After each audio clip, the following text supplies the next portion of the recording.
ബ്രസീലിലെ Rio de ജനീറോയിൽ സ്ഥിതി ചെയ്യുന്ന ലോകപ്രശസ്തമായ യേശുക്രിസ്തുവിന്റെ പ്രതിമയാണ് ക്രൈസ്റ്റ് ദ റെഡീമർ.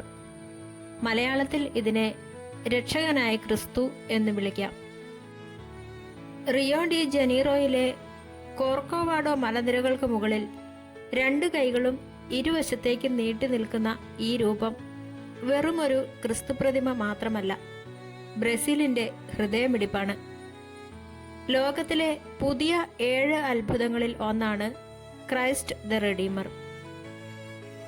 സാംസ്കാരികമായി നോക്കിയാൽ ഇതൊരു മതപരമായ പ്രതീകം എന്നതിലുപരി ബ്രസീലിയൻ ജനതയുടെ സഹിഷ്ണുതയുടെയും സ്നേഹത്തിന്റെയും അടയാളമാണ്.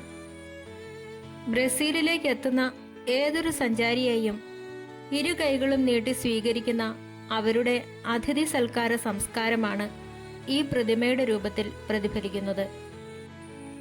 റിയോ നഗരത്തിന്റെ ഏതു കോണിൽ നിന്ന് നോക്കിയാലും കാണാൻ കഴിയുന്ന ഈ രൂപം അവിടുത്തെ ജനങ്ങളുടെ ദൈനംദിന ജീവിതത്തിന്റെ, അവരുടെ കലയുടെ, സംഗീതത്തിന്റെ ഒക്കെ ഒരു അവിഭാജ്യ ഘടകമായി മാറിയിരിക്കുന്നു.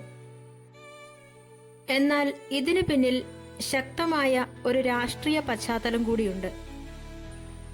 ഒന്നാം ലോക മഹായുദ്ധത്തിനു ശേഷം 1920കളിൽ ബ്രസീലിയൻ സമൂഹത്തിൽ വർദ്ധിച്ചു വന്ന ദൈവനിഷേധത്തിനും കത്തോലിക്ക സഭയുടെ സ്വാധീനം നഷ്ടപ്പെടുന്നതിനുമെതിരെയുള്ള ഒരു പ്രതിരോധമായാണ് കത്തോലിക്ക സഭ ഈ പ്രതിമ നിർമ്മിക്കാൻ മുൻകൈയെടുത്തത്. കത്തോലിക്ക വിശ്വാസത്തെ രാജ്യത്തിന്റെ ദേശീയതയുമായി കൂട്ടിച്ചേർക്കാനുള്ള ഒരു രാഷ്ട്രീയ നീക്കമായിരുന്നു ഇത്. ഇന്ന് ബ്രസീൽ എന്ന രാജ്യത്തിന്റെ ആഗോള ഐഡന്റിറ്റിയാണ് ഈ സ്മാരകം. അന്താരാഷ്ട്ര തലത്തിൽ രാജ്യത്തിന്റെ അഭിമാനവും രാഷ്ട്രീയ ശക്തിയും ഉയർത്തിക്കാട്ടാൻ ബ്രസീൽ ഈ പ്രതീകത്തെ ഉപയോഗിക്കുന്നു. വംശീയവും രാഷ്ട്രീയവുമായ വ്യത്യാസങ്ങൾക്കപ്പുറം ബ്രസീലിയൻ ജനതയെ ഒന്നായി നിർത്തുന്ന ഒരു ദേശീയ പ്രതീകമാണിന്ന് ക്രൈസ്റ്റ് ദ റെഡീമർ. അതെ, ആകാശത്തോളം ഉയർന്നു നിൽക്കുന്ന ഈ സ്മാരകം ബ്രസീലിന്റെ ഭൂതകാലത്തിന്റെയും വർത്തമാനകാലത്തിന്റെയും കഥ പറയുന്ന ഒരു നിശബ്ദ സാക്ഷിയാണ്. 1850കളുടെ മധ്യത്തിൽ പെഡ്രോ മരിയ ബോസ് എന്ന കത്തോലിക്ക പുരോഹിതനാണ് കോർക്കോവാഡോ മലമുകളിൽ ഒരു വലിയ ക്രിസ്ത്യൻ സ്മാരകം പണിയണമെന്ന ആശയം ആദ്യമായി മുന്നോട്ട് വയ്ക്കുന്നത്.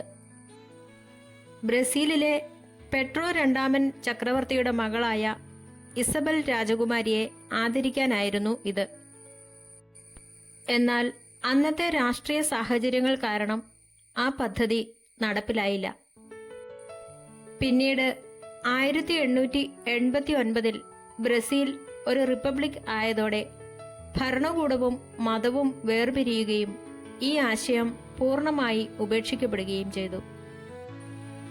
ഒന്നാം ലോക മഹായുദ്ധത്തിനു ശേഷം സമൂഹത്തിൽ ദൈവവിശ്വാസം കുറഞ്ഞു പോകുന്നു എന്ന് ആശങ്കപ്പെട്ട റിയോയിലെ കത്തോലിക്ക കൂട്ടായ്മ പ്രതിമയ്ക്കായുള്ള ശ്രമങ്ങൾ വീണ്ടും ആരംഭിച്ചു. ഇതിനായി അവർ ഒപ്പുശേഖരണവും ഫണ്ട് രൂപീകരണവും നടത്തി. ബ്രസീലിലെ കത്തോലിക്ക വിശ്വാസികളുടെ സംഭാവനകൾ വഴിയാണ് പ്രതിമ നിർമ്മിക്കാൻ ആവശ്യമായ തുക സമാഹരിച്ചത്. അത് ഏകദേശം $2,50,000 ആയിരുന്നു. ബ്രസീലിയൻ എഞ്ചിനീയറായ ഹെയ്റ്റർ ഡസിൽവ കോസ്റ്റ ആണ് ഈ സ്മാരകം രൂപകൽപ്പന ചെയ്തത്. അദ്ദേഹത്തിന്റെ ആദ്യ പ്ലാനിൽ ക്രിസ്തു ഒരു കൈയിൽ വലിയൊരു കുരിശും മറുകൈയിൽ ഭൂഗോളവും പിടിച്ചു നിൽക്കുന്ന രൂപമായിരുന്നു. എന്നാൽ ആളുകൾ ഇതിനെ കളിയാക്കി പന്തുമായി നിൽക്കുന്ന ക്രിസ്തു എന്ന് വിളിക്കാൻ തുടങ്ങിയതോടെ ഡിസൈൻ മാറ്റി. അങ്ങനെയാണ് ഇന്നത്തെ പോലെ ലോകത്തെ മുഴുവൻ നെഞ്ചോടെടുക്കാൻ കൈകൾ വിരിച്ചു നിൽക്കുന്ന സമാധാനത്തിന്റെ രൂപത്തിലേക്ക് അത് മാറിയത്.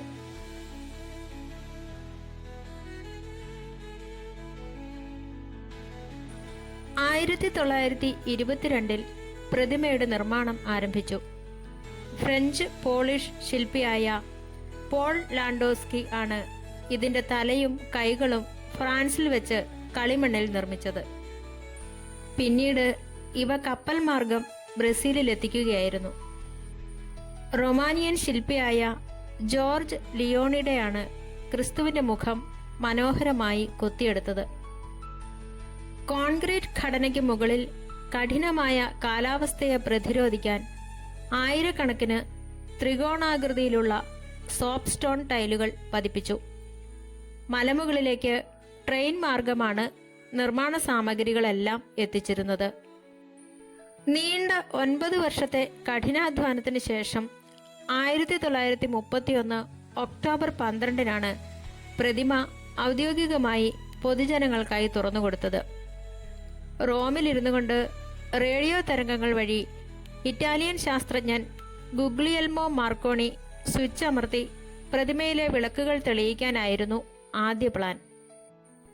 എന്നാൽ മോശം കാലാവസ്ഥ കാരണം റിയോയിൽ വെച്ച് തന്നെ നേരിട്ടാണ് വിളക്കുകൾ തെളിയിച്ചത്. 2007 ജൂലൈ 7-ന് ആഗോളതലത്തിൽ നടന്ന വോട്ടെടുപ്പിലൂടെ ക്രൈസ്റ്റ് ദ റെഡീമർ ലോകത്തിലെ പുതിയ 7 അത്ഭുതങ്ങളിലൊന്നായി തിരഞ്ഞെടുക്കപ്പെട്ടു. ഇന്ന് ബ്രസീലിൻ്റെയും ക്രിസ്ത്യൻ വിശ്വാസത്തിൻ്റെയും ഏറ്റവും വലിയ പ്രതീകമായി ഈ ശില്പം നിലകൊള്ളുന്നു. ഓരോ വർഷവും ദശലക്ഷക്കണക്കിന് സഞ്ചാരികളാണ് ഈ നിർമ്മിതി കാണാൻ ബ്രസീലിലേക്ക് എത്തുന്നത്.